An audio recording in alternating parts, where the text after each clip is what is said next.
नमस्कार, मैं हूं अदिति। आपका हमारे YouTube चैनल में स्वागत है। चैनल में नए हैं तो सब्सक्राइब जरूर करें। वीडियो अच्छा लगे तो लाइक, शेयर और कमेंट करना न भूलिएगा। चलिए शुरू करते हैं। राजस्थान हाईकोर्ट से एक ऐसा वाकया सामने आया है जिससे सुप्रीम कोर्ट भी हैरत में पड़ गया।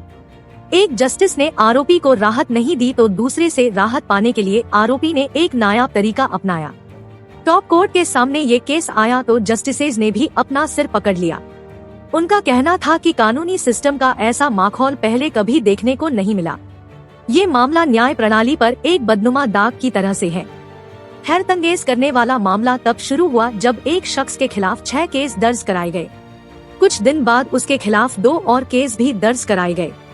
आरोपी ने राहत पाने के लिए सीआरपीसी की धारा 482 के तहत राजस्थान हाईकोर्ट में क्रिमिनल मिसलेनियस पिटीशन दाखिल की।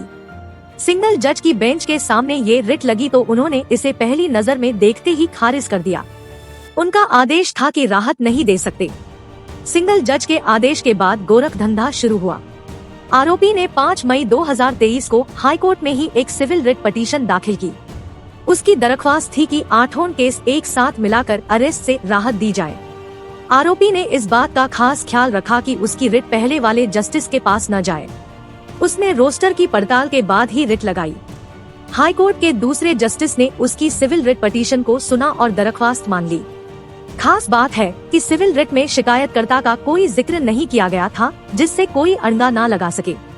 सुप्रीम कोर्ट के जस्टिस अभय एस ओका और जस्टिस प्रशांत कुमार मिश्रा की बेंच ने केस को देखा तो वो स्तब्ध रह गए। उनका कहना था कि कोई भी जस्टिस क्रिमिनल रिट पिटीशन की सुनवाई चीफ सेक्रेटरी के बनाए रोस्टर सिस्टम के अनुसार ही कर सकता है। ऐसे में सिविल रिट पिटीशन को स्वीकार करने का कोई औचित्य नहीं बनता। जस्टिस को ऐसी रिट एडमिट ही नहीं करनी थी। ये कानूनी सिस्टम का माहौल है। टॉप कोर्ट का कहना था कि सिविल रिट पिटीशन को देखने के बाद संबंधित जस्टिस को उसे क्रिमिनल रिट में तब्दील करके चीफ जस्टिस के पास भेजना था। वो उसे ऐसी बेंच के सामने असाइन करते जिसके पास इस तरह की रिटों को देखने का अधिकार था। लेकिन यहाँ तो सारे सिस्टम को ताक पर रख दिया गया। 8 केस मर्ज करके आरोपी को राहत भी दे दी गई। टॉप कोर्ट ने आरोपी पर 50,000 का जुर्माना भी लगाया।